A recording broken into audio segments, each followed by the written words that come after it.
Hello dears, അപ്പോൾ നമ്മളുടെ first class നമ്മളിവിടെ സ്റ്റാർട്ട് ചെയ്യാണ്. നമ്മളുടെ ഈ ഒരു 5 ദിവസത്തെ ഫ്രീ ക്ലാസ്സിൽ നമ്മൾ ഫസ്റ്റ് സ്റ്റാർട്ട് ചെയ്യുന്നത് ഹാൻഡ് എംബ്രോയ്ഡറിയിൽ നിന്നിട്ടാണ്. അപ്പോൾ ഹാൻഡ് എംബ്രോയ്ഡറി പലർക്കും അറിയുന്നവരുണ്ടാവും, അറിയാത്തവരുണ്ടാവും. അപ്പോൾ നമുക്ക് ഹാൻഡ് എംബ്രോയ്ഡറിക്ക് വേണ്ടിയിട്ട് എന്തൊക്കെ വേണം, മെറ്റീരിയൽസ് എന്തൊക്കെ വേണം എന്നൊന്ന് പരിചയപ്പെടാം.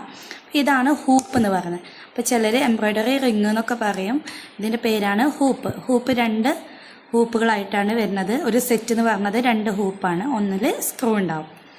പിന്നീട് വേണ്ടത് നമുക്ക് വൈറ്റ് മല്ലു ക്ലോത്ത് അല്ലെങ്കിൽ പോപ്ലിൻ ക്ലോത്ത് എന്ന് പറയുന്നതാണ്. പിന്നീട് വേണ്ടത് നമുക്ക് ത്രെഡ്. നമുക്ക് എംബ്രോയ്ഡറി ചെയ്യാൻ വേണ്ടിയിട്ട് എംബ്രോയ്ഡറി ത്രെഡുകൾ അവൈലബിൾ ആണ്. നമുക്ക് പല കമ്പനിയുടെ ത്രെഡുകൾ അവൈലബിൾ ആണ്. ഇത് വരുന്നത് രംഗോളി ത്രെഡാണ്. അതുപോലെ തന്നെ എംബ്രോയ്ഡറി ചെയ്യാൻ വേണ്ടിയിട്ട് നമ്മൾ യൂസ് ചെയ്യുന്ന സൂചി, എംബ്രോയ്ഡറി പിന്നെന്ന് പറഞ്ഞാൽ അത്യാവശ്യം ലെങ്ത്തുള്ള, കുറച്ച് വണ്ണുള്ള, അതുപോലെ തന്നെ ഹോൾസ് ഇതുപോലെ വരുന്ന ഒരു ഹോളുള്ള എംബ്രോയ്ഡറിയുടെ സൂചി നമുക്ക് അവൈലബിൾ ആണ്. ഷോപ്പിലൊക്കെ എംബ്രോയ്ഡറി സൂചി ചോദിച്ചു കഴിഞ്ഞാൽ കിട്ടും. ഇത്രയും കാര്യങ്ങളാണ് നമുക്ക് മെയിനായിട്ട് വേണ്ടത്. പിന്നെ നമുക്ക് ത്രെഡ് കട്ട് ചെയ്യാൻ വേണ്ടിയിട്ടുള്ളൊരു ട്രിമ്മർ ആവശ്യമുണ്ട്. അതുപോലെ തന്നെ പിക്ചർ വരയ്ക്കാൻ കാർബൺ പേപ്പർ. അപ്പോൾ നേരിട്ട് നമ്മൾ പെൻസിൽ കൊണ്ടോ പെന്ന് കൊണ്ടോ ഒന്നും നമ്മൾ ക്ലോത്തിൽ എംബ്രോയ്ഡറിയുടെ ചെയ്യാൻ പാടില്ല. അതിന് വേണ്ടിയിട്ടാണ് നമ്മൾ യെല്ലോ കാർബൺ പേപ്പർ നിർബന്ധമായിട്ടും വാങ്ങിക്കണം എന്ന് പറയാൻ കാരണം. ഹാൻഡ് എംബ്രോയ്ഡറി പഠിച്ചവർക്ക് അറിയാം, നമ്മൾ നിർബന്ധമായിട്ടും യെല്ലോ കാർബൺ പേപ്പർ വെച്ചിട്ടാണ് വരയ്ക്കാറുള്ളത്.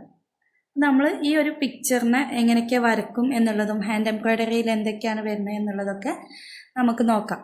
ഹാൻഡ് എംബ്രോയ്ഡറി നമുക്ക് ഫസ്റ്റ്, അപ്പോൾ തീരെ അറിയാത്തവരുണ്ടാവും, അറിയുന്നവരുണ്ടാവും. അപ്പോൾ അറിയാത്തവർക്ക് വേണ്ടിയിട്ട് നമുക്ക് സ്റ്റാർട്ട് ചെയ്യുന്നത് തന്നെ ചെറിയ ഒരു സ്റ്റിച്ചിൽ നിന്നിട്ട് തന്നെ സ്റ്റാർട്ട് ചെയ്യാം. നമ്മളുടെ മല്ലു ക്ലോത്തിനെ നമ്മൾ ഇതുപോലെ നിവർത്തി വെക്കാം. നിവർത്തി വെച്ചിട്ട് നമ്മളുടെ ഹൂപ്പ് എടുക്കുക. ഈ ഹൂപ്പിൻ്റെ 2 എണ്ണം സ്പ്ലിറ്റ് ചെയ്തതിന് ശേഷം ഈ ഒരു ഫുൾ റൗണ്ട് വരുന്ന ഹൂപ്പിനെ അടിവശത്ത് വെച്ച് ഈ ക്ലോത്തിന് മുകളിൽ വരുന്ന രീതിയിൽ വെച്ച് കൊടുക്കുക.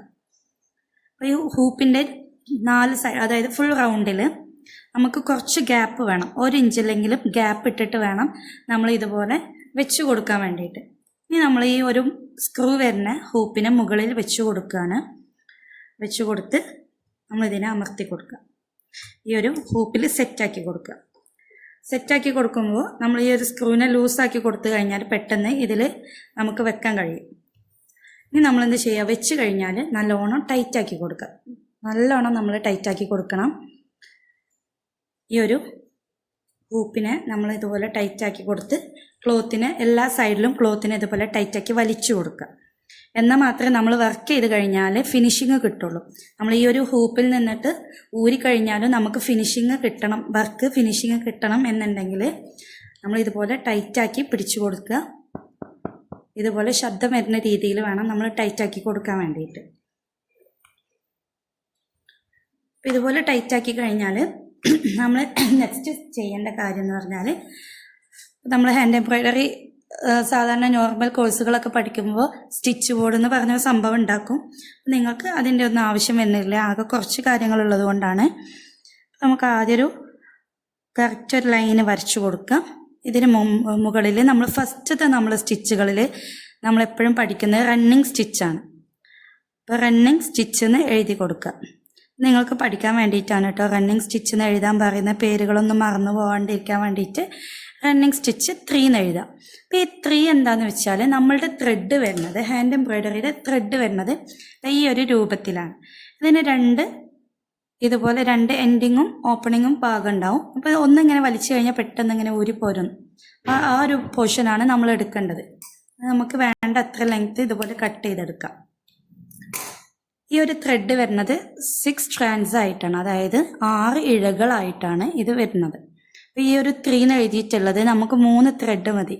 റണ്ണിങ് സ്റ്റിച്ച് ചെയ്യാൻ വേണ്ടിയിട്ട് നമുക്ക് 3 ത്രെഡുകൾ മതി. അപ്പോൾ നമ്മളിങ്ങനെ സ്പ്ലിറ്റ് ചെയ്തിട്ട് ഇതുപോലെ എടുത്തു കഴിഞ്ഞാൽ 3 3 ആയിട്ട് നമുക്ക് കിട്ടും. ഇനി നമ്മൾ ചെയ്യേണ്ടത് ഇതുപോലെ സൂചി എടുത്ത്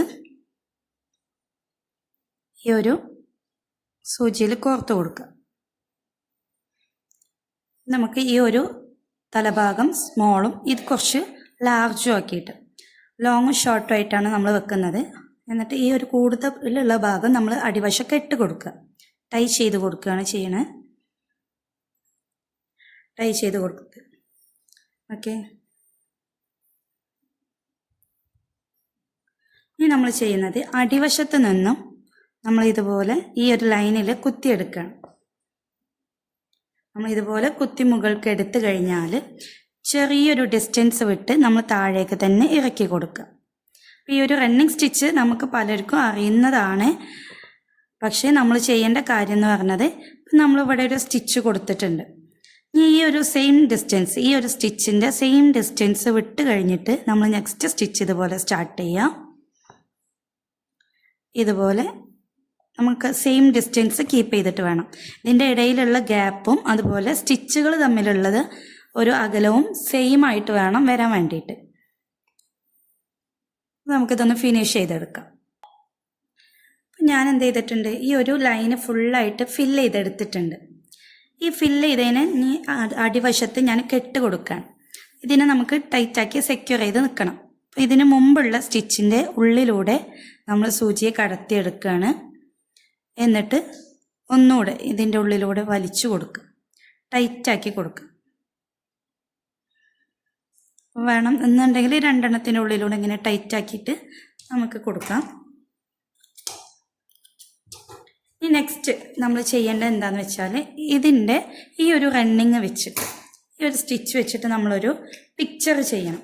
ഞാൻ ജസ്റ്റ് ഒരു ഡെമോ കാണിച്ചു തരാം. ഞാൻ ഈ ഒരു പേപ്പറിൽ ഒരു ഫ്ലവർ വരയ്ക്കണം. നിങ്ങൾക്ക് പിൻട്രസ്റ്റിലൊക്കെ നോക്കിക്കഴിഞ്ഞാൽ ഒരുപാട് പിക്ചേഴ്സ് കിട്ടും. അല്ല എന്നുണ്ടെങ്കിൽ കുട്ടികളുടെ ബുക്കിലൊക്കെ ഉണ്ടാവും, ഒരുപാട് പിക്ചേഴ്സ് നമുക്ക് അവൈലബിൾ ആയിട്ട് കിട്ടും. അങ്ങനെയുള്ള പിക്ചേഴ്സൊക്കെ എടുത്തിട്ട് ചെയ്യുക. ഇതുപോലെ കുഞ്ഞു കുഞ്ഞു പിക്ചറല്ല, നല്ല പിക്ചേഴ്സൊക്കെ വെച്ചിട്ട് ചെയ്യുക കേട്ടോ. നമ്മൾ ചെയ്യേണ്ടത് ഇതുപോലെ കാർബൺ പേപ്പറിൻ്റെ ഈ യെല്ലോ പോർഷന് നമ്മളുടെ ക്ലോത്തിൽ ഇങ്ങനെ അറ്റാച്ച് ചെയ്ത് കൊടുക്കുക. എന്നിട്ട് നമുക്ക് നമ്മളുടെ കയ്യിൽ എന്ത് പിക്ചറാണോ ഉള്ളത് അത് ഇതുപോലെ മുകളിൽ വെച്ച് കൊടുക്കുക. എന്നിട്ട് ഇതിൻ്റെ മുകളിലൂടെ പലർക്കും അറിയുന്നുണ്ടാവും സ്കെച്ചൊക്കെ എടുക്കാൻ. ആ സെയിം മെത്തേഡാണ് നമ്മൾ ചെയ്യുന്നത്. ഓക്കെ, ഇതുപോലെ വരച്ചെടുക്കുക. ഇതിന് മുകൾ കൂടെ വരയ്ക്കുമ്പോൾ ഇതിൻ്റെ ഒരു യെല്ലോ പോർഷന്, യെല്ലോ കാർബൺ പേപ്പർ വെച്ചിട്ട് വരയ്ക്കുമ്പോൾ യെല്ലോ കളറിൽ ഇതുപോലെ കിട്ടും. ഇനി നമ്മൾ ചെയ്യേണ്ടത് ഈ ഒരു റണ്ണിങ് വെച്ചിട്ട് ഈ ഒരു ഫ്ലവറിനെ ഫില്ല് ചെയ്തെടുക്കുക എന്നുള്ളതാണ്. എങ്ങനെ ഫില്ല് ചെയ്തെടുക്കുക എന്നുള്ളതും കൂടെ കാണിച്ചു തരാം കേട്ടോ. നമ്മൾ ഇതുപോലെ റണ്ണിങ് വെച്ചിട്ട് തന്നെ ചെയ്ത് കൊടുക്കുക. അപ്പോൾ ഇതൊക്കെ ഔട്ട്ലൈൻസ് ആണ്. നമ്മൾ റണ്ണിങ് സ്റ്റിച്ച് എന്നൊക്കെ പറയുന്നത് ഔട്ട്ലൈൻ ചെയ്ത് കൊടുത്ത് എടുക്കുന്ന വർക്കാണ്. അപ്പോൾ കൈവഴക്കം കിട്ടാൻ വേണ്ടിയിട്ടാണ് നമ്മൾ ഫസ്റ്റ് തന്നെ റണ്ണിങ് സ്റ്റിച്ചിൽ നിന്ന് സ്റ്റാർട്ട് ചെയ്യുന്നത്. നിങ്ങൾക്കൊരു ഐഡിയ കിട്ടും വേണമല്ലോ. നമ്മൾ ആദ്യം തന്നെ ഹെവി ആയിട്ടുള്ള എന്തെങ്കിലും പഠിച്ചു കഴിഞ്ഞാൽ നിങ്ങൾക്ക് ഒന്നും ക്ലിയർ ആവില്ല.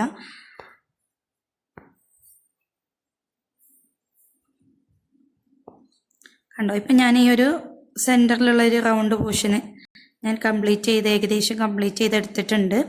ഇതുപോലെ നമ്മൾ എന്ത് ഡിസൈനാണോ, ഫ്ലവർ ആയിക്കോട്ടെ, സീനറീസ് ആയിക്കോട്ടെ, അനിമൽസ് ആയിക്കോട്ടെ, ഫ്രൂട്ട്സ് ആയിക്കോട്ടെ, എന്തോ ആയിക്കോട്ടെ, നിങ്ങൾ എന്ത് ചെയ്യാം, ഇതുപോലെ ഫില്ല് ചെയ്തിട്ട് ഇതുപോലെ ഓരോ പാറ്റേണും വരച്ച് കൊടുക്കുക. ഇങ്ങനെ ഒരു പിക്ചർ ചെയ്തെടുക്കണം. ഞങ്ങളൊരു സ്റ്റിച്ച് പഠിക്കുമ്പോൾ ഒരു പിക്ചർ ഇതുപോലെ ചെയ്തെടുക്കാം.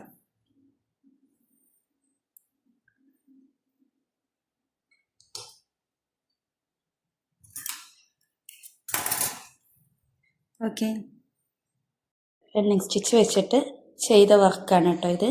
അപ്പോൾ ഇതുപോലെ നമുക്ക് പല വർക്കുകളും ചെയ്തെടുക്കാം. നമുക്ക് ഇഷ്ടമുള്ള ഡിസൈൻസ് വെച്ചിട്ട്, സീനറീസ് വെച്ചിട്ടായിക്കോട്ടെ, ഫ്ലവേഴ്സ് വെച്ചിട്ടായിക്കോട്ടെ, ഇനി ഡോൾസിൻ്റെ പോലെയുള്ള പിക്ചേഴ്സ് വെച്ചിട്ടായിക്കോട്ടെ, നമുക്ക് എന്തെങ്കിലും പിക്ചേഴ്സ് വെച്ചിട്ട് ഇതുപോലെ വർക്കുകൾ ചെയ്തെടുക്കുക. എല്ലാവരും ചെയ്ത് നോക്കാം കേട്ടോ. Thank you.